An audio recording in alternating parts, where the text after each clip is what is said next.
the Malian transitional president, Colonel Assimi Goita, and the Alliance of Sahel States, that was endorsed by him, Captain Ibrahim Traoré and Brigadier General Abdourahmane Chiani, are staring at an uncertain future, as political developments in Mali take a new twist.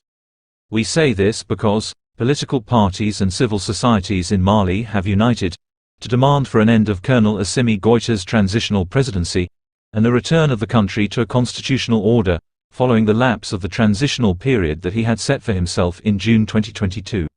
In a joint statement and declaration that was issued on the Sunday of March 31, 2024, more than 80 political parties and civil societies in Mali called for an end of the transitional presidency, and demanded Colonel Assimi Goita to create the necessary conditions for rapid and inclusive consultations to be conducted, for the establishment of an institutional architecture that will organize presidential elections as soon as possible. That the military leader's failure to organize elections, or end his transitional presidency, even after his transitional period coming to an end on March 26, 2024, leaves a constitutional vacuum in the country, something that leaves the country's future in limbo. And before we proceed, take a listen at what the political parties had to say in their statement here. We, the political parties, political groupings and civil society organizations of Mali, considering the revised transition charter, and considering Decree No. 2022-0335, PTRM of June 6, 2022, setting the deadline for the transition at 2 years, and considering the commitments made by the transitional authorities before the Malian people and the international community, have noted that the transition duration, which had been established at 24 months, from March 26, 2022, in accordance with Article 22 of Law No. 2022-001 of February 25, 2022, revising the Charter of the Transition and the aforementioned decree, ended on Tuesday, March 26, 2024. Remember that this was the extension of an initial deadline of 1 year and 6 months, or rather 18 months.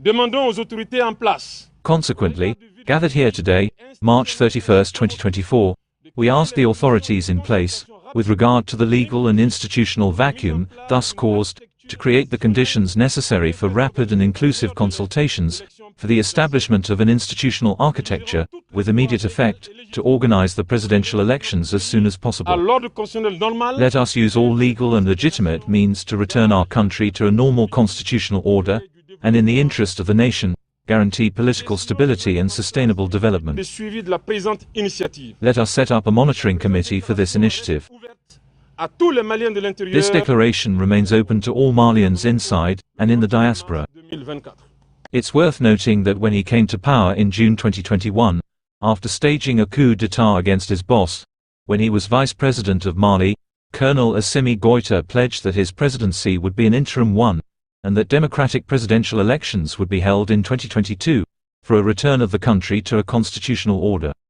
A year later, that is on June 6, 2022, he signed a decree that extended his presidency by 2 more years, saying that the transitional period will end on March 26, 2024, prior to which, a presidential election would have been held in February 2024. However, the subsequent months saw the military leader disregard the stipulations of the decree, whereby, in September 2023, the junta announced that the presidential elections that had been scheduled for February 25, 2024, wouldn't be held because the country was not ready for elections. That the security situation in the country couldn't guarantee safe campaigns or elections, and therefore the election will remain postponed until further notice. But no specific date on which the elections will be held was given by the junta, giving an impression that Colonel Assimi Goita was aiming at ruling indefinitely, in a clear disregard of his decree, the law, and constitution. Then what seems to be complicating the situation in Mali are the recent developments in countries neighboring Mali, that is in Burkina Faso, where a coup d'état that created the current administration happened in October 2022, and in Niger, where the same happened on July 26, 2023. These new leaders, that is, Captain Ibrahim Traoré of Burkina Faso, and Brigadier General Abdourahmane Chiani of Niger, have launched an alliance with Colonel Assimi Goita, called the Alliance of Sahel States, with their unifying factor being that they are all military leaders, who came to power through illegitimate means. So, with the formation of this Alliance of Sahel States, Perhaps Assimi Goita holds a belief that it's only by him remaining in power in Mali, as a military ruler, just like his colleagues, that the alliance's future will be guaranteed. Remember that the three leaders formed the Alliance of Sahel States after withdrawing their countries from the economic community of West African states, but should a new civilian leadership come into power in Mali, there's no guarantee that Mali will not go back to ECOWAS, that is, if a different leader, who is not Colonel Assimi Goita himself, is elected to power. And just to mention, perhaps the political parties and civil societies in Mali have been emboldened by the developments in Chad, where, after the country being ruled by a military junta since April 20, 2021, preparations are underway to hold democratic elections to return the country to a constitutional order on May 6, 2024, a move that is being praised by the United States, France and other Western countries.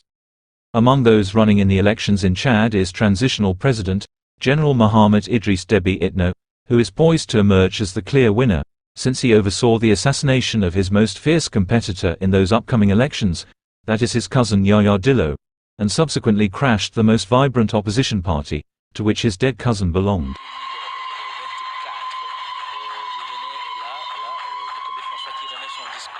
This, coupled with the fact that he will be on the ballot as a frontrunner of a coalition consisting of 200 political parties, makes him the de facto president-elect, even before the elections being held. So, just like how things are developing in Chad, the political parties in Mali want to see into it that Malians take a similar path, to see into it that a civilian leader is installed at the presidency, not a military ruler. Anyway, would you like to see Mali hold democratic elections, and return to a constitutional order as soon as possible, or do you hold a belief that Colonel Assimi Goita should extend his transitional presidency to another 2 or so years, so as to save the future of the Alliance of Sahel States? Leave your thoughts on this in the comments, and don't forget to subscribe before leaving, because more updates on what's happening in the Sahel region are coming.